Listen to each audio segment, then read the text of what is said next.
ಏನಾಗುತ್ತೆ ಈ ಪ್ರಕರಣ? ಇದೇ ವಿಷಯದ ಬಗ್ಗೆ ಇವತ್ತು ಮಾತಾಡ್ತೀವಿ.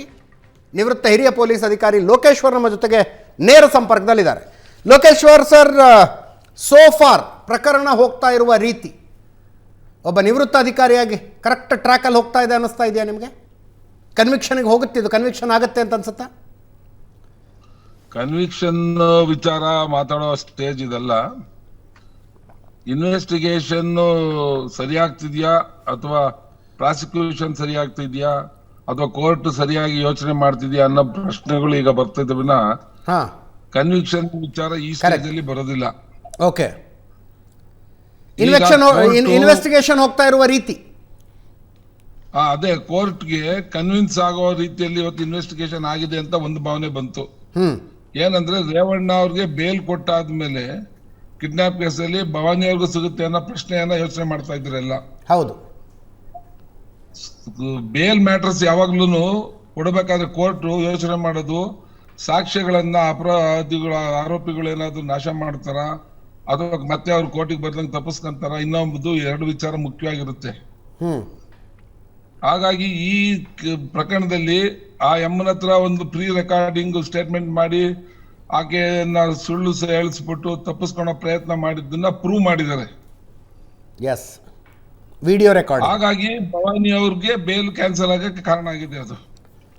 ಓಕೆ, ಅಂದ್ರೆ ಸಾಕ್ಷ್ಯ ನಾಶ ಮಾಡೋ ಪ್ರಯತ್ನದಲ್ಲಿ ಅವರು ಪ್ರಯತ್ನ ಮಾಡಿದ್ದಾರೆ ಅನ್ನೋದು ಬರುತ್ತಲ್ಲಿ. ಅತಿಯಾದ ಜಾಣತನ ಮುಳುವಾಯ್ತು. ಹಾಗಾಗಿ ಇನ್ವೆಸ್ಟಿಗೇಷನ್ ಆಫೀಸರ್ಸ್ ಸರಿಯಾದ ಟ್ರ್ಯಾಕ್ ಅಲ್ಲಿ ಇದ್ದಾರೆ ಅಂತ ಆಯ್ತು. ಮತ್ತೆ ಕೋರ್ಟ್ಗೂ ಕನ್ವಿನ್ಸ್ ಆಗೋ ಪ್ರಯತ್ನಗಳು ಆಗ್ತಾ ಇದೆ ಅನ್ನೋದು ಬಂದಿದೆ ಈಗ. ಓಕೆ, ಹಾಗಾಗಿ ನೆಕ್ಸ್ಟ್ ಇನ್ವೆಸ್ಟಿಗೇಷನ್ ಸ್ಟೆಪ್ಸ್ ತುಂಬಾ ಇದೆ. ಇದು ಒಂದು ಹಂತ ಇದು. ಯಾಕೆಂದ್ರೆ ರಿಲೇಟೆಡ್ ಮನುಷ್ಯ ಏನು ಬೇಕಿದ್ದಕ್ಕೆ ಆತ ಈಗ ಅಷ್ಟೇ ಬಂದಿದ್ದಾನೆ. ಓಕೆ, ಇನ್ನ ಆ ಕೊರಾಬರೇಷನ್ಸ್ ಸ್ಟಾರ್ಟ್ ಆಗುತ್ತೆ. ಯಾಕೆ ಇದಾಯ್ತು, ಎಲ್ಲೆಲ್ಲಿ ಅವ್ರದ್ದು ಲಿಂಕ್ಗಳಿತ್ತು ಇಲ್ಲ ಮತ್ತೊಂದು, ಅದೆಲ್ಲ ಈಗ ಸ್ಟಾರ್ಟ್ ಆಗುತ್ತೆ.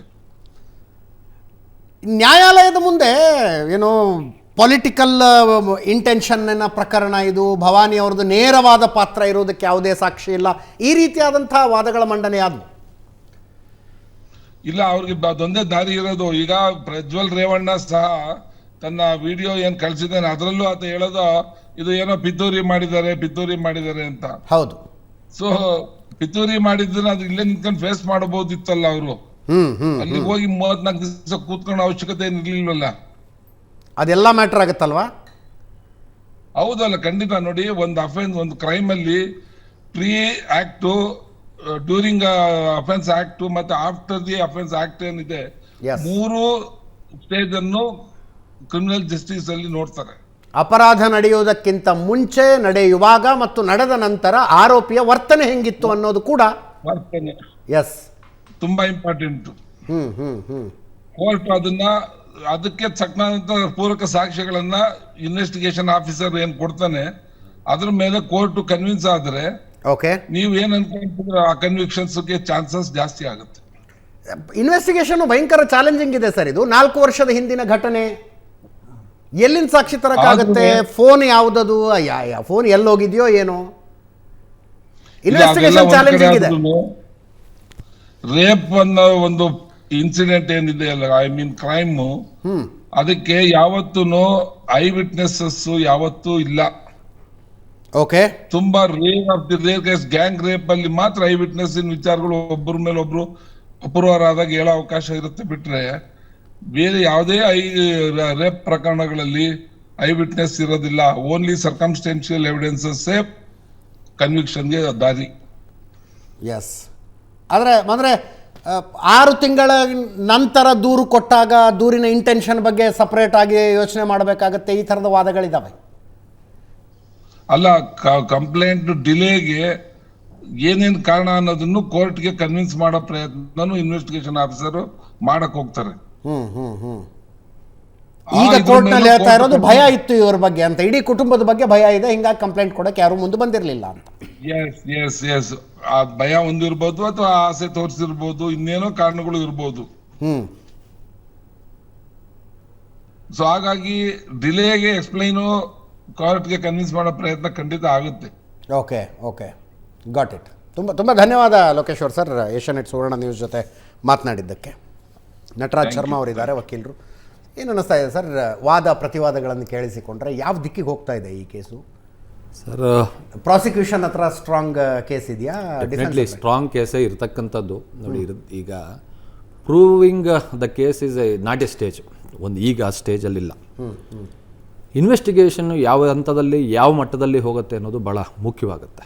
ಓಕೆ, ಇವತ್ತು ಏನು ಲೋಕೇಶ್ವರ್ ಅವರು ಹೇಳಿದ್ರು, ಇಲ್ಲ ತಾವೊಂದು ಕ್ವಶನನ್ನು ರೈಸ್ ಮಾಡಿದ್ರಿ, ಹಳೆ ಕೇಸು ಭಾಳ ಕಷ್ಟ. ಹೌದು, ಖಂಡಿತ. ಇದಕ್ಕೆ ಡಿಫೆನ್ಸ್ ಅಡ್ವೊಕೇಟ್ ಅಂದರೆ ಅರುಣ್ ಅವರು ವಾದ ಮಾಡಿ 4 ವರ್ಷದ ಹಿಂದಿನ ಕರೆಕ್ಟ್, 4 ಅಲ್ಲ, ಇದು 2012ರಿಂದ ಇದೆ ಅಂತೇನು ಹೇಳ್ತಾ ಇದ್ದಾರೆ. ಪರ್ಟಿಕ್ಯುಲರ್ ಇದು FIR. ಈ ಒಂದು ರೇಪ್ ಪ್ರಕರಣಕ್ಕೆ ಸಂಬಂಧಪಟ್ಟಂಗೆ ಯಾವುದೇ ರೀತಿಯಾದಂಥ ಲಿಮಿಟೇಷನ್ ಇಲ್ಲ ಸರ್ ಕಾನೂನಿನ ಅಡಿಯಲ್ಲಿ. ಓಕೆ, ನೀವು ಇವತ್ತು ಫೈಲ್ ಮಾಡ್ಬೋದು, 5 ವರ್ಷ ಆದಮೇಲೆ ಫೈಲ್ ಮಾಡ್ಬೋದು, 10 ವರ್ಷ ಆದಮೇಲೂ ಫೈಲ್ ಮಾಡ್ಬೋದು, ನೋ ಲಿಮಿಟೇಷನ್. ಬಟ್ ಯಾವ ಕಾರಣಕ್ಕಾಗಿ ನೀವು ಕಂಪ್ಲೇಂಟನ್ನು ಫೈಲ್ ಮಾಡಲಿಲ್ಲ ಅನ್ನೋದನ್ನು ಇದೆಯಲ್ಲ, ಅದು ಭಾಳ ಪ್ರಾಮುಖ್ಯತೆಯನ್ನು ಅಲ್ಲಿ ಪಡ್ಕೊಳ್ಳುತ್ತೆ. ಕಂಪ್ಲೇಂಟಲ್ಲಿ ಅವರು ಯಾವ ರೀತಿಯಲ್ಲಿ ಹೇಳಿದ್ದಾರೆ, ತಾವು ಹೇಳಿದ್ರಿ ಕುಟುಂಬದಿಂದನೇ ಭಯ ಇರುತ್ತೆ. ಕುಟುಂಬದಿಂದ ಭಯ ಇದೆಯೋ ಇಲ್ಲ ಅವ್ರ ಕುಟುಂಬಕ್ಕೆ ಭಯ ಇತ್ತು ಅನ್ನೋದು ಬಹಳ ಮುಖ್ಯವಾಗಿ ಪ್ರಾಮುಖ್ಯತೆ. ಸಹಜ. ಸೊ ಇದನ್ನೆಲ್ಲ ಗಣನೆಗೆ ತಗೊಂಡಾಗ ಇದೆಲ್ಲ ಒಂದು ರೀತಿಯಲ್ಲಿ ಆ ಒಂದು ಭಯ ಪಟ್ಕೊಂಡೇ ಇವ್ರ ಕಂಪ್ಲೇಂಟನ್ನು ದೂರನ್ನ ಇಷ್ಟು ದಿನ ಮಾಡಿರಲಿಲ್ಲ. ಈಗ ಇಷ್ಟು ದಿನಗಳ ನಂತರ ಯಾಕೆ ಹೊರಗಡೆ ಬಂತು ಸರ್?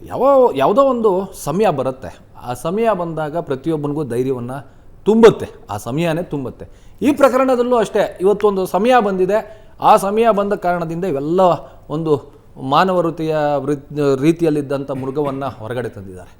ಸೊ ಇದೊಂದು ರೀತಿಯಲ್ಲಿ ದೇಶದಲ್ಲಿ ಪ್ರಪ್ರಥಮ, ಆಗಲೇ ನಮ್ಮ ಪ್ರಶಾಂತ್ ನಾಥ್ ಅವರು ಹೇಳ್ತಾ ಇದ್ರು, ದೇಶದಲ್ಲೇ ತಾವು ಹೇಳಿದ್ರೆ ದೇಶದಲ್ಲೇ ಪ್ರಪ್ರಥಮವಾದಂಥ ಕೇಸ್ ಇದು.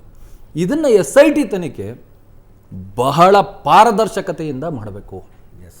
ಇವತ್ತು ನಾನು ಯಾಕೆ ಈ ಮಾತನ್ನು ಪಾರದರ್ಶಕತೆಯನ್ನು ಹೇಳ್ತಾ ಇದ್ದೀನಿ ಅಂದರೆ, ನಮ್ಮ ಕಣ್ಣು ಮುಂದೆ ಇವತ್ತು ತಮ್ಮ ಮಾಧ್ಯಮಗಳಲ್ಲಿ ಏನು ತೋರಿಸ್ತಾ ಇದ್ದೀರಿ, ಜನಸಾಮಾನ್ಯರಿಗೆ ಅದೇ ಇರತಕ್ಕಂಥದ್ದು. ಯಾಕೆಂದರೆ ಈ ರೀತಿ ಇನ್ವೆಸ್ಟಿಗೇಷನ್ ನಡೀತಾ ಇದೆ. ಇವತ್ತು ನಾನು ನಿಮಗೆ ಓಪನ್ ಆಗಿ ಹೇಳ್ತಾ ಇದ್ದೀನಿ, ಮಾಧ್ಯಮಗಳೇನಾದರೂ ಇದನ್ನು ಕೈ ಬಿಟ್ಟ ಪಕ್ಷದಲ್ಲಿ ನಮ್ಮ ಮುಂದಿನ ಎಲೆಕ್ಷನ್, ಈ ಚುನಾವಣೆಯ ನಂತರದಲ್ಲಿ ಜುಲೈ 4th ಆಗೋದ್ಮೇಲೆ, ಜೂನ್ 4th ಆಗೋದ್ಮೇಲೆ ಯಾವ ರೀತಿ ಇದು ತಿರುವು ಪಡ್ಕೊಳ್ಳುತ್ತೆ ಅಂತ ನಾವು ಹೇಳೋಕ್ಕಾಗಲ್ಲ. ಯಾವ ರೀತಿ ಪೊಲಿಟಿಕಲ್ ಇಂಟರ್ಫಿಯರೆನ್ಸ್ ಆಗುತ್ತೆ ಅನ್ನೋದನ್ನು ನಾವು ಹೇಳೋಕ್ಕಾಗಲ್ಲ. ಯಾಕೆ ಅಂತಂದರೆ ಇದು ಪ್ರಶ್ನೆ ಇಲ್ಲ ಸರ್, ನಮ್ಮ ಮೇಲೆ ಒಂದು ಸಾಮಾಜಿಕ ಜವಾಬ್ದಾರಿ ಅನ್ನೋದು ಖಂಡಿತ.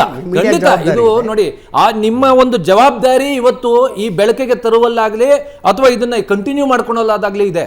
ಇವತ್ತು ಪ್ರಜ್ವಲ್ ರೇವಣ್ಣ ನ್ಯಾಯಾಧೀಶರ ಮುಂದೆ ಹೇಳದಂತೆ ಮೀಡಿಯಾ ಟ್ರಯಲ್ಗೆ ಅವಕಾಶ ಕೊಡಬೇಡಿ, ಮಾಧ್ಯಮಗಳಿಗೆ ನಿರ್ಬಂಧ ವಿಧಿಸಿ ಅಂತ. ನೋಡಿ ಎಂತ ಇದು ದುರದೃಷ್ಟ. ನೋಡಿ, ಫಸ್ಟ್ ಬರೋದು ಅವ್ರ ಬಾಯಲ್ಲಿ ಮೀಡಿಯಾ ಟ್ರಯಲ್ ಅಲ್ಲ, media trial is different sir. ನೋಡಿ ಸರ್, ಒಂದು ಮಾಧ್ಯಮ ಅನ್ನೋದು ಕೂಡ ಒಂದು ಅಂಗ ಅಂತ ಹೇಳ್ಬಿಟ್ಟು ಹಿಂದಿನಿಂದ ನಾವು ಕನ್ಸಿಡರ್ ಮಾಡ್ಕೊಂಡೇ ಬಂದಿದ್ವಿ. Though it is not there in the constitution, but freedom of press is a constitutional right. ಅದನ್ನು ತಮಗೆ ಇಂಡೈರೆಕ್ಟ್ ಆಗಿ ಕೊಟ್ಬಿಟ್ಟಿದೆ ಅದನ್ನು ಕಾನ್ಸ್ಟಿಟ್ಯೂಷನ್. ಅದನ್ನು ಅವ್ರು ನಿರ್ಬಂಧಿಸುವಂಥದ್ದು ಬಹಳ ಒಂದು ದೊಡ್ಡ ಮೂರ್ಖತನ ಅಂತ ಹೇಳ್ತೀನಿ. ಇವತ್ತು ಅವ್ರು ಹೇಳ್ತಾ ಇದ್ದಾರೆ ಮಾರ್ಫಿಂಗ್ ಅಂತ ಹೇಳ್ಬಿಟ್ಟು ಹೇಳಿದ್ರು. ನಾನು ಕೇಳೋದು ಅವ್ರಿಗೆ, ಮಾರ್ಫಿಂಗ್ ಆಗಿದ್ರೆ ಅವ್ರು ಯಾಕೆ 34 ದಿವಸಗಳ ಕಾಲ ಬಚ್ಚಿಟ್ಕೊಂಡ್ರು? ಇವತ್ತು ಅವರು 34 ದಿವಸ ಅಲ್ಲಿ ಬಚ್ಚಿಟ್ಕೊಂಡು ಅಲ್ಲೇನೋ ಒಂದು ಟ್ರೀಟ್ಮೆಂಟ್ಗಳು ತಗೊಂಡು, ನಾನು ಮಾನಸಿಕ ಅಸ್ವಸ್ಥನಾಗಿದ್ದೆ, ಮಾನಸಿಕವಾಗಿ ನನಗೆ ತೊಂದರೆ ಆಗಿತ್ತು, ಖಿನ್ನತೆಗೆ ಒಳಗಾಗಿ, ಅವೆಲ್ಲ these are all the documentary, not reasons, these are the documents which they wanted to create at this moment for the future evidence. Future ಎವಿಡೆನ್ಸ್ಗೋಸ್ಕರ ದಾಖಲೆಗಳನ್ನು ನ್ಯಾಯಾಲಯದಲ್ಲಿ ಸಲ್ಲಿಸಿ ತಪ್ಪಿಸ್ಕೊಳ್ಳಿಕ್ಕೆ ಮಾಡ್ತಾ ಇರ್ತಕ್ಕಂಥ ಎಲ್ಲ ಒಂದು ಪ್ರಯತ್ನ. ಈ ಪ್ರಯತ್ನದಲ್ಲಿ ಎಲ್ಲೋ ಒಂದು ರೀತಿಯಲ್ಲಿ ಅವ್ರು ಅನ್ಕೊಂಡಿರ್ಬೋದು ಅವರು ಯಶಸ್ವಿ ಆಗ್ಬಿಟ್ಟಿದ್ದಾರೆ ಅಂತ. ಬಟ್ ಸೀನ್ ಆಫ್ ಈ ಒಂದು ಮಾನಸಿಕ ಖಿನ್ನತೆ ಅವರು ಅತ್ಯಾಚಾರ ಮಾಡಿದ್ರಲ್ಲ ಆ ಟೈಮ್ನಲ್ಲಿ ಇತ್ತ ಅನ್ನೋದು ಭಾಳ ಇಂಪಾರ್ಟೆಂಟು ಅನ್ನೋದು. ಪಾಪ ಅವ್ರಿಗೆ ಯಾರೋ ಸಜೆಷನ್ ಕೊಟ್ಟಂಥವ್ರು ಇಲ್ಲ ಅವ್ರಿಗೆ ಇದನ್ನು ಹೇಳ್ಕೊಟ್ಟಂಥವ್ರು ಅಡ್ವೈಸ್ ಮಾಡಿದಂಥವ್ರು ಭಾಳ ದೊಡ್ಡ ತಪ್ಪನ್ನು ಮಾಡಿದ್ದಾರೆ. ಸೊ ಅದು ಬಿಟ್ಟು ನೆಕ್ಸ್ಟು ನಿಮಗೆ ಇವತ್ತು ಕೋರ್ಟಲ್ಲಿ ನಡೆದಂಥದ್ದು ನ್ಯಾಯ ಅನ್ನೋದು ಇವತ್ತು ಇನ್ನೂ ಬದುಕಿದೆ ಅನ್ನೋದಕ್ಕೆ ಇವೆಲ್ಲ ಒಂದೊಂದು ನಿದರ್ಶನಗಳು ನ್ಯಾಯಾಲಯದಲ್ಲಿ. ಯಾಕೆ ಅಂತಂದರೆ ನನಗೂ ಬೇಸರ ಆಗಿತ್ತು ನಿಜ ಹೇಳಬೇಕು ಅಂದರೆ, ಮಾಧ್ಯಮದಲ್ಲಿ ಕೂತ್ಕೊಂಡು ಹೇಳಬೇಕಾದ್ರೆ ಭಾಳ ಜವಾಬ್ದಾರಿಯಿಂದ ನಾವು ಹೇಳಬೇಕಾಗುತ್ತೆ. 438 ಅಪ್ಲಿಕೇಶನ್ ಆಗಿದ್ದ ಕೂಡಲೇ ಯಾಕೆ ಭವಾನಿ ರೇವಣ್ಣ ಅವ್ರನ್ನ ಇಷ್ಟು ದಿನಗಳಿಂದ ಬಂಧಿಸಲಿಲ್ಲ?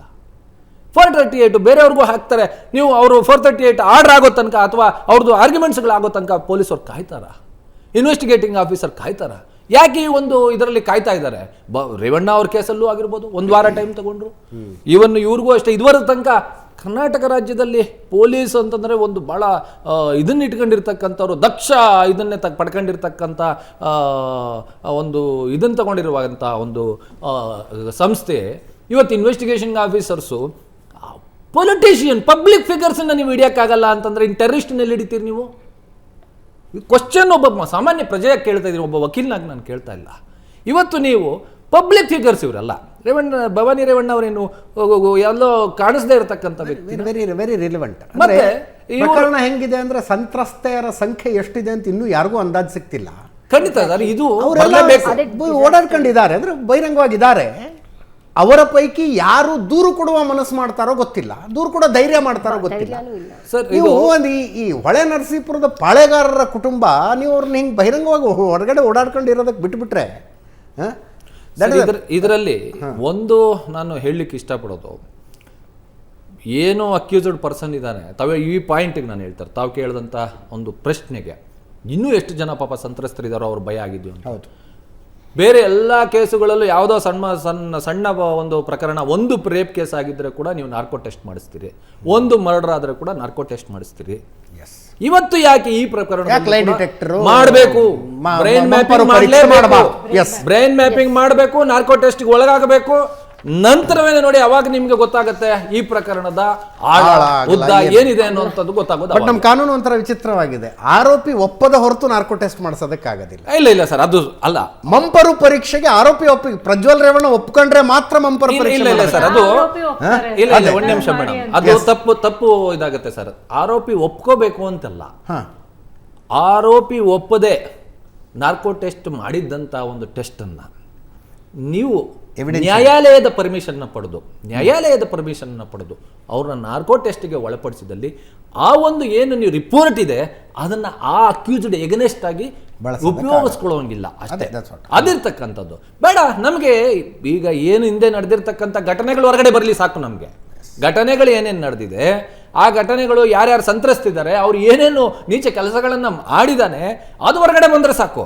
ನಂತರ ಇನ್ವೆಸ್ಟಿಗೇಟಿಂಗ್ ಆಫೀಸರ್ಸು ತನ್ನಷ್ಟಿಗೆ ತಾನೇ ಅದು ಎವಿಡೆನ್ಸ್ ಕಡೆಗೆ ಲೀಡ್ ಮಾಡುತ್ತೆ, ದಾರಿಯನ್ನು ತೋರಿಸ್ಕೊಡುತ್ತೆ ಸರ್.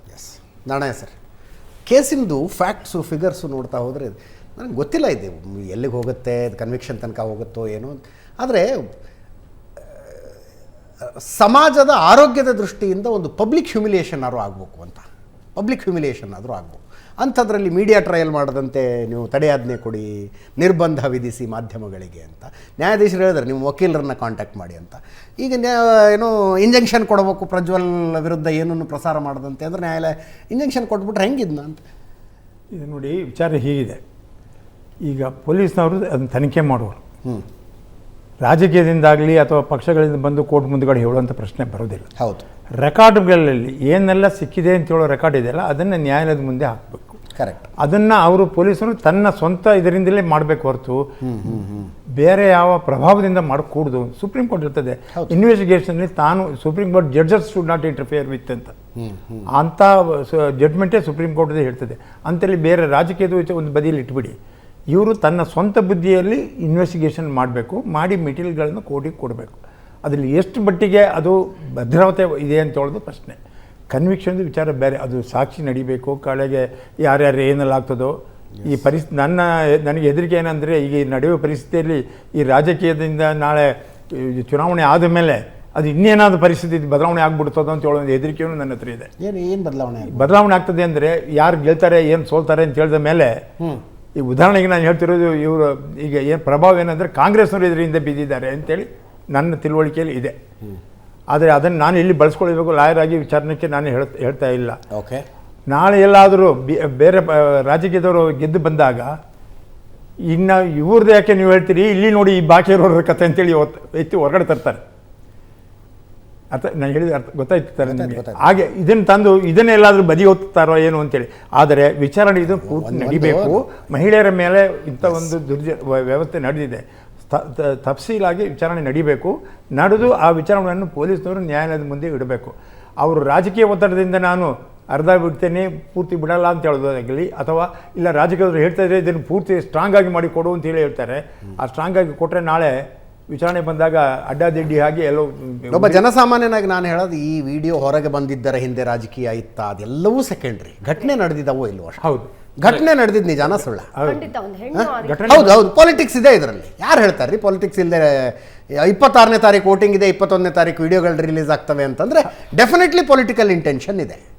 ಅದನ್ನು ತಳ್ಳಿ ಹಾಕೋದಕ್ಕಾಗೋದಿಲ್ಲ. ಆದರೆ ಘಟನೆಗಳು ನಡೆದಿದ್ದು ನಿಜಾನ ಸುಳ್ಳ? ಅದೇ ಆಮೇಲೆ ನಮ್ಮ ಜನಪ್ರತಿನಿಧಿಗಳು ಶ್ರೀರಾಮಚಂದ್ರನಂತೆ ಬದುಕಬೇಕು ಅನ್ನೋ ನಿರೀಕ್ಷೆ ಅತಿ ಆಯ್ತು ಈಗ. ಆ ನಿರೀಕ್ಷೆ ಏನಿಲ್ಲ. ಆದರೆ ತೀರಾ ಕಚ್ಚೆ ಬಿಚ್ಕೊಂಡು ಬೀದಿ ಬೀದಿಲಿ ಓಡಾಡಬೇಡಿ ಅಂತ ಈ ಲೆವೆಲ್ಲಿಗೆ ಬೇಡ. ಇಷ್ಟು ಮಾತ್ರ ನಿರೀಕ್ಷೆ ಇಟ್ಕೋಬಹುದು ಮತ್ತು ಆ ನಿರೀಕ್ಷೆ ಇಟ್ಕೊಳ್ಳೋ ಏನು ಅರ್ಹತೆ ನಮಗಿದೆ ಅಂತ ಅಂದ್ಕೊಳ್ತೀನಿ. We are capable of it ಅಂತ ಅಂದ್ಕೊಳ್ತೀನಿ. ಸುಮಾ ಮೇಡಮ್, ಒಂದು ಸೋಷಿಯಲ್ ಹ್ಯೂಮಿಲಿಯೇಷನ್ ಆದರೂ ಆಗಬೇಕು. ನ್ಯಾಯಾಲಯದಲ್ಲಿ ಏನಾಗುತ್ತೆ, ಸಾಕ್ಷಿಗಳು ಎಷ್ಟು ಬರ್ತವೆ, ಶಿಕ್ಷೆ ಆಗುತ್ತಾ ಆಗೋದಿಲ್ವಾ, ಇನ್ನೂ ಟೈಮ್ ಇದೆ ಎಲ್ಲ ನಿರ್ಧಾರ ಮಾಡೋದಕ್ಕೆ. ಸರ್ ಇದಕ್ಕೆ ಟೈಮ್ ಕೊಟ್ಕೊಂಡು ಹೋದ್ರೆ ಸರ್ ಎಲ್ಲ ಹೇಳ್ದಂಗೆ ಮೈಟ್ ಬಿ ಮ್ಯಾಸಿವ್ ಚೇಂಜಸ್ ಆದರೂ ಆಗ್ಬೋದು. ಸೊ ಬಟ್ ನನ್ಗೇನು ಅನ್ಸುತ್ತೆ ಅಂದರೆ ಈಗ 34 days ಅವ್ರು ಅಪ್ಸ್ಕಾಂಡ್ ಆಗಿದ್ರು. ಹೌದು, ನಾನು ಅಪ್ಸ್ಕಾಂಡ್ ಅಂತಾನೆ ಹೇಳ್ತೀನಿ, because it was unintentional abscond. Yes. So ಇವರೆಲ್ಲ ನಾವು blue corner notice, red corner notice ಏನೇನೋ ಹೇಳಿದ್ರು. ಫಸ್ಟ್ ಆಫ್ ಆಲ್ ಅವ್ರಿಗೆ FIR ಹಾಕಿದಾಗಲೇ ಅವರು 354A 354D ಎಲ್ಲ ಗೊತ್ತಿದ್ದು ಅವ್ರು ಹಾಕಿರೋ ಸೆಕ್ಷನ್ಸೇ ತಪ್ಪು ಸ್ಟಾರ್ಟಿಂಗ್. ಓಕೆ. ಸೊ ಅದೇ ನಮಗೆ ಸಾಮಾನ್ಯ ಜನಕ್ಕೆ ಗೊತ್ತಾಗ್ತಾ ಇದ್ದಾಗ ಈಗ 34 days ಅವ್ರಿಗೆ ಸಾಕಾಗಿರ್ಲಿಲ್ವಾ ಸರ್? ಏನು ಮಾಡಬೇಕು, ಏನು ಇನ್ನೂ ಟೈಮ್ ಬೇಕಾ ಅವ್ರಿಗೆ? Isn't it? ಸೊ ಈ ಥರ ಮಾಡ್ಕೊಂಡು ಹೋದರೆ if they are taking it so slowly, ಸಾಮಾನ್ಯ ಜನಕ್ಕೆ ನಮಗೆ ಎಲ್ಲಿ ನಂಬಿಕೆ ಬರುತ್ತೆ ಸರ್? ನಿನ್ನೆ ಹಾಸನದಲ್ಲಿ ನಡೆದ ಪ್ರತಿಭಟನೆ ಅದೊಂದು messaging. It was a messaging. ಸುಮಾರು 10,000 ಜನ ಸೇರಿದ್ರು. 10,000 ಜನ 10,000 ಜನ ಪ್ರೊಟೆಸ್ಟಿಗೆ ಸೇರಿದ್ದಾರೆ ಸರ್. 2,900+ ಇದು ಪ್ರಪಂಚದಲ್ಲೇ ಯಾರೂ ಮಾಡದೇ ಇರೋವಂಥ ರೆಕಾರ್ಡ್ ಇದು. ಆ ರೆಕಾರ್ಡ್ಸ್ ಬೇರೆದ್ರಲ್ಲಿ ಮಾಡಿದರೆ ಏನೋ ಒಳ್ಳೆ ಹೆಸರು ಆದರೂ ಬರ್ತಾಯಿತ್ತು ನಮ್ಮ ಕರ್ನಾಟಕಕ್ಕೆ. ಆದರೆ ಇದರಲ್ಲಿ ಎಷ್ಟು ಜನ ಮುಂದೆ ಬಂದು ಕಂಪ್ಲೇಂಟ್ ಕೊಡೋಕ್ಕೆ, ಐ ಮೀನ್ FIR ಹಾಕೋಕ್ಕೆ ಅದೇ ಧೈರ್ಯ ಇಲ್ಲ. ಇದುವರೆಗೂ 3 ಆಗಿದ್ದಾವೆ. 3 ಎಲ್ಲಿದೆ ಸರ್ ರೇಷಿಯೋ? ಅದು 2,000 ಕ್ಲೋಸ್ ಬೈ 3,000. ಏನು ಕ್ಲೋಸ್ ಟು 3,000 ವಿಮೆನ್ ಅಲ್ಲ, ವಿಡಿಯೋಗಳು ಮತ್ತು ಫೋಟೋಗಳು.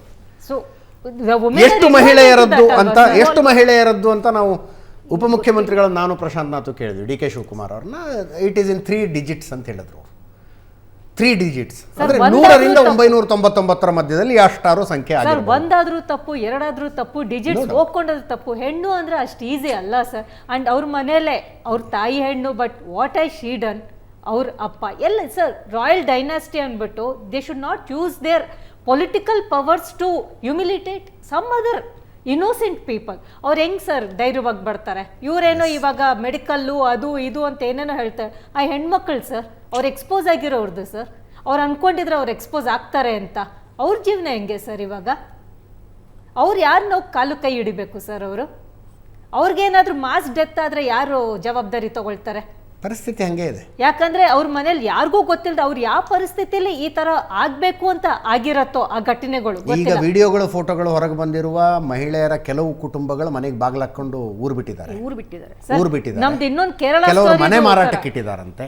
ಮನೆ ಮಾರಾಟಕ್ಕೆ ಇಟ್ಟಿದ್ದಾರೆ ಕೆಲವರು. Sir we are forcibly insulting the women ಅನ್ಸುತ್ತೆ. ಇವ್ರು ಇವಾಗ ಪ್ರಜ್ವಲ್ ರೇವಣ್ಣ ಅವ್ರಿಗೆ ಏನೋ ಅವ್ರ ಡಿಪ್ರೆಷನ್ನು ಅದು ಇದೆ. ಆ ಹೆಣ್ಮಕ್ಳು ಸರ್ ಅವ್ರೇನಾದ್ರೂ ಈ ಥರ ಆಗತ್ತೆ ಅಂತ ಎಕ್ಸ್ಪೆಕ್ಟ್ ಆದರೂ ಮಾಡಿರ್ತಾರ? ಇದು ಪೆನ್ ಡ್ರೈವ್ನ ರಿಲೀಸ್ ಮಾಡಿದಾಗ್ಲಾದ್ರೂ ಅವ್ರಿಗಾದ್ರೂ ಬುದ್ಧಿ ಬೇಡವಾ ಸರ್? ಇಲ್ಲಿ ನಡೆದಿರೋದು 2 ಮಹಾಪರಾಧಗಳು. ಒಂದು ಪ್ರಜ್ವಲ್ ಮಾಡಿದ್ರ ಬಗ್ಗೆ ಎರಡನೇ ಮಾತೇ ಇಲ್ಲ. ಇನ್ನೊಂದು ಬ್ಲಂಡರ್, ಅದು ಇನ್ನೊಂದು ವಿಡಿಯೋ ರಿಲೀಸ್ ಮಾಡುವಂಥವ್ರು ಆ ಹೆಣ್ಣು ಮಕ್ಕಳ ಮುಖಗಳು ಗಮನಿಸಬೇಕಾಗಿತ್ತು. ಈ ವಿಚಾರ, ಈ ವಿಡಿಯೋ ಸಾಕಷ್ಟು ಹಲವಾರು ವಾರಗಳಿಂದಲೂ ಸಹ ಅಲ್ಲಿ ಓಡಾಡ್ತಾ ಇತ್ತು ಹಾಸನ ಜಿಲ್ಲೆಯಲ್ಲಿ. ಸೊ ನಾನು ಹೇಳೋದು, ಇದರ ರಾಜಕೀಯ ಯಾವುದೇ ರೀತಿ ಬಣ್ಣ ತಗೊಳ್ಳಿ, ಬಟ್ ಆ ಒಂದು ಜವಾಬ್ದಾರಿತನದಿಂದ ಅಲ್ಲಿರುವಂಥ ಯಾರ ಕಣ್ಣಿಗೆ ಬಿದ್ದಿದೆ ಅವರು ಇದನ್ನ ಕಾನ್ಫಿಡೆನ್ಷಿಯಲ್ ಆಗಿ ಆಗಲೇ ಇದನ್ನ ವಿಚಾರಣೆ ಪ್ರಾರಂಭ ಮಾಡಬೇಕಾಗಿತ್ತು. ಇದಕ್ಕೆ ಪೂರಕವಾಗಿ ನಾವು ನೋಡಬೇಕಾಗುತ್ತೆ, ಪ್ರಜ್ವಲ್ ಅವರು 7 ತಿಂಗಳ ಹಿಂದೆನೇ ಅವರು ಸ್ಟೇ ಅನ್ನ ತಗೊಂಡು ಬರ್ತಾರೆ. ವಿಡಿಯೋಸ್ಗಳು ಹೊರಗೆ ಬರ್ತಿದೆ ಅಂತ ಹೇಳಿ ಏನು ಗನಂದಾರಿ ಕೆಲಸ ಮಾಡಿದ್ದಾನೆ ಅಂತ ಈತ ಸ್ಟೇ ತಗೊಂಡ್ ಬರ್ತಾರೆ. ಗೊತ್ತಾಗೋದಿಲ್ವಾ? ಗೃಹ ಮಂತ್ರಿಗಳಿಗೆ ಗಮನಕ್ಕೆ ಬರೋದಿಲ್ವಾ? ಅದಲ್ಲದೆ ಅವ್ರಿಗೆ ಟಿಕೆಟ್ ಕೊಡ್ತಾರೆ. ಒಬ್ಬ ಸಂಸದನಾಗಿ ಒಂದು ಮಹಿಳೆಯರಿಗೆ ರಕ್ಷಣೆ ಕೊಟ್ಟು ಆತ ಒಂದು ಜವಾಬ್ದಾರಿ ಸ್ಥಾನದಲ್ಲಿದ್ದು ತಂದೆ ತಾಯಿ ಇಡೀ ಕುಟುಂಬ ಅಲ್ಲಿ ಒಂದು ಏನು ಹೇಳ್ತಾರೆ ಕಂಪ್ಲೀಟ್ ಪಬ್ಲಿಕ್ ರೆಪ್ರೆಸೆಂಟೇಟಿವ್ಗಳಾಗಿದ್ದಾರೆ. ಅವರು ಈ ರೀತಿಯ ಒಂದು ಮಹಿಳೆಯರ ಜೊತೆ ಒಂದು ಆಟ ಆಡ್ತಿದಾರಲ್ಲ, ಆಗ್ಲಾದ್ರೂ ಆ ತಾಯಿಗೆ ಮಗನ ನೀನ್ ಮಾಡ್ತಿರೋ ತಪ್ಪು ಅಂತ ಹೇಳೋ ನೈತಿಕತೆ ಬೇಡವಾ? ಆಕೆ ಒಂದು ಹೆಣ್ಣಲ್ವಾ? ಆ ತಾಯಿ ಒಂದು ಹೆಣ್ಣಲ್ವಾ? ಇಡೀ ಹಾಸನದಲ್ಲಿ ಆಕೆ ವಿಡಿಯೋಗಳನ್ನ ನಾವು ನೋಡಿದ್ವಿ, ಆಕೆಯ ದಬ್ಬಾಳಿಕೆಗಳನ್ನ ನೋಡಿದ್ವಿ. ಆಕೆ ಮನೆ ಕೆಲಸದವ್ರನ್ನ ನಾವು ಸಹ ಹೋದಾಗ ನಾನು ವಿಚಾರಣೆ ನಾನು ಜಸ್ಟ್ ಕ್ಯಾಶುಯಲ್ ಆಗಿ ಎಲ್ಲ ಕೇಳ್ತಿದ್ದೆ. ಬಹಳ ಬೇಸರ ಆಗುತ್ತೆ ಸರ್, ಮಾತಾಡೋದಲ್ಲ ಅಲ್ಲಿ ಹೆಣ್ಮಕ್ಳು, ನನಗೆ ಬಹಳ ನೋವಾಗುತ್ತೆ. ಈ ರೀತಿ ಒಂದು ಇಡೀ ಹಾಸನದ ಜಿಲ್ಲೆಯ ಹೆಣ್ಣು ಮಕ್ಕಳಿಗೆ ಇವತ್ತು ಕಪ್ಪು ಚುಕ್ಕೆ ತಂದುಕೊಟ್ಟಿದ್ದಲ್ಲ, ಇವರಿಗೆ ಅಂತಹ ಧೈರ್ಯ ಯಾರು ಕೊಟ್ಟಿದ್ದಾರೆ? ಏನು ನಾವು ಒಂದು ಸಂಸದರಾಗಿ ಎಲೆಕ್ಟ್ ಮಾಡಿ ಕಳಿಸ್ತೀವಿ ಅಂತ ಹೇಳಿದ್ರೆ ಮಹಿಳೆಯರ ಜೊತೆ ನಿಮ್ಮ ರಾಜಕೀಯಕ್ಕೋಸ್ಕರ ನಿಮ್ಮ ಒಂದು ಆಸೆಗಳನ್ನು ಈಡೇರಿಸ್ಕೊಳ್ಳೋದಕ್ಕೆ ಇವತ್ತು ಇದನ್ನ ಯೂಸ್ ಮಾಡ್ಕೊಳ್ತಾ ಇದ್ದೀರಲ್ಲ, ನಿಮ್ಗೆ ಇಂತಹ ಧೈರ್ಯ ಅಧಿಕಾರ ಯಾರು ಕೊಟ್ಟಿದ್ದು? ಇದರಲ್ಲಿ ನಾವು ಸರ್ಕಾರದ್ದು ಸಹ ನಾವು ಸ್ವಲ್ಪ ನೋಡಬೇಕಾಗುತ್ತೆ ಸರ್. ಯಾಕೆ ಅಂತ ಹೇಳಿದ್ರೆ ಅನೇಕ ವಿಚಾರಗಳಲ್ಲಿ ಡಿಲೇಗಳು ಮಾಡ್ತಿದ್ದಾರೆ. ಅದೇ ಈ ರೀತಿ ಒಂದು ರೇಪ್ ಕೇಸ್ಗಳು ಒಂದು ಸಾಮಾನ್ಯ ವ್ಯಕ್ತಿಗಳಲ್ಲಾಗಿದ್ರೆ, ಒಂದು ಹೆಣ್ಣು ನೀವು ಒಂದು ಕಂಪ್ಲೇಂಟ್ ಕೊಡ್ತಾಳೆ, ಅದು 4 ವರ್ಷದ ಹಿಂದೆ ರೇಪ್ ಆಗಿದೆಯೋ 10 ವರ್ಷದ ಹಿಂದೆ ರೇಪ್ ಆಗಿದೆಯೋ ಅದಲ್ಲ ಸರ್, ಅದು ರೇಪೇ. ಆಕೆ ಒಂದು ಸ್ಟೇಟ್ಮೆಂಟ್ ಕೊಡ್ತಾಳಲ್ಲ ಮುಂದೆ ಬಂದು, ಆಕೆ ಎಷ್ಟು ಮಾನಸಿಕ ನೋವಿಗೆ ಒಳಗಾಗಿರ್ತಾರೆ ಅದನ್ನ ಗಮನಿಸಿದಾರ? ಆತ ಒಂದು ವಿಡಿಯೋ ರಿಲೀಸ್ ಮಾಡ್ತಾನೆ, ಆತನ ಕಣ್ಣುಗಳಲ್ಲಿ ಅಥವಾ ಮುಖದಲ್ಲಿ ಒಂದು ಪಶ್ಚಾತ್ತಾಪ ಕಾಣಿಸ್ತಿದ್ಯಾ? ಒಂದು ಕಿಂಚಿತ್ತು? ನಿಜವಾಗ್ಲೂ ಆ ವಿಡಿಯೋ ನೋಡಿ ಆ ತಾಯಿ ಇವತ್ತು ಭವಾನಿ ರೇವಣ್ಣ ಅವರು ಅಬ್ಸ್ಕಾಂಡಿಂಗ್ ಆಗಿದಾರಲ್ಲ, ಆಕೆ ಹೊರಗೆ ಬಂದು ನನ್ನ ಮಗ ಮಾಡಿರೋ ತಪ್ಪಿಗೆ ನಾನು ಕ್ಷಮೆ ಕೇಳ್ತೀನಿ ಅಂತ ಹೇಳಿದಾರ? ಒಂದು ಮಾತು ಇಲ್ಲ ಅದರ ಪರವಾಗಿ. ಇವತ್ತು ಆ ಮಹಿಳೆಯರಿಗೆ ನಾವು ಧೈರ್ಯ ಏನಕ್ಕೆ ತುಂಬ್ತಾ ಇದೀವಿ ಅಂದ್ರೆ, ಇಂತಹ ಸೋ ಕಾಲ್ಡ್ VIP ಕೇಸಸ್ ಅಂತೀವಲ್ಲ ನಾವು, ಎಷ್ಟು ಜನ ಈ ರೀತಿ ಕೇಸಸ್ ಅಲ್ಲಿ ಕನ್ವಿಕ್ಟ್ ಆಗಿದ್ದಾರೆ? ಇವತ್ತು ಇಷ್ಟು ಪೂರ್ವಕವಾಗಿದೆ, ನಮಗೆ ಸಿಗ್ತಾ ಇದೆ. ಆತ 33 ದಿನಗಳ ಕಾಲ ಅಪ್ಸ್ಕಾಂಡ್ ಆಗಿದ್ದಾರೆ, ಇನ್ನೂ ಸಹ ಅವನ್ನ ಹಿಡಿದಿಟ್ಟು ಸಾಕ್ಷಿಗಳು ಕೇಳಿ ಏನ್ ಗನಂದಾರಿ ಕೆಲಸ ಮಾಡಿದಾನೆ ಅವನ್ನ ಹಿಡಿದಿಟ್ಟು. ಇವತ್ತು ವಿ ಶುಡ್ ಥ್ಯಾಂಕ್ ಮೀಡಿಯಾ, ಯಾಕೆಂದ್ರೆ ನೀವುಗಳು ಸತತವಾಗಿ ಇದನ್ನ ಪ್ರಸಾರ ಮಾಡ್ತಿರೋದ್ರಿಂದ ಎಲ್ರಿಗೂ ಗೊತ್ತಾಗಿದೆ. ಆ ಸಂತ್ರಸ್ತೆಯರು ಇನ್ನು ಮುಂದೆ ಆದ್ರೂ ಹೊರಗೆ ಬರಲಿ, ಬಂದು ಕಂಪ್ಲೇಂಟ್ ಕೊಡ್ಲಿ, ಈ ರೀತಿ ಅನ್ಯಾಯಗಳು ನಮ್ಗೆ ಆಗಿದೆ ಅನ್ನೋದನ್ನ ಹೇಳ್ಕೊಳ್ಳಿ. ಅಟ್ಲೀಸ್ಟ್ ಅವ್ರಗಳ ಮುಖಾಂತರ ಇನ್ನೂ ಹೆಚ್ಚು ಮಹಿಳೆಯರಿಗೆ ಧೈರ್ಯ ಬರಲಿ. ಬಹಳ ಬೇಸರ ಆಗುತ್ತೆ ಸರ್ ಇವತ್ತು ಆ ಹೆಣ್ಣು ಮಕ್ಕಳ ಸ್ಥಿತಿ ಯಾವ ರೀತಿ ಇದೆ. ಹೆಣ್ಣು ಮಕ್ಕಳು ಹೇಳ್ತಾ ಇರೋದೆಲ್ಲ ಕರೆಕ್ಟ್, ಬಟ್ ಇದಕ್ಕೆ ದಿ ಅದರ್ ಆಂಗಲ್ ಕೂಡ ಇದೆ. ಉಷಾ ಅವರೇ, ಬರ್ತೀನಿ ನಾನು, ಒಂದು ಸಣ್ಣ ಬ್ರೇಕ್ ಮುಗಿಸ್ಕೊಂಡು ವಾಪಸ್ ಬರ್ತೀನಿ.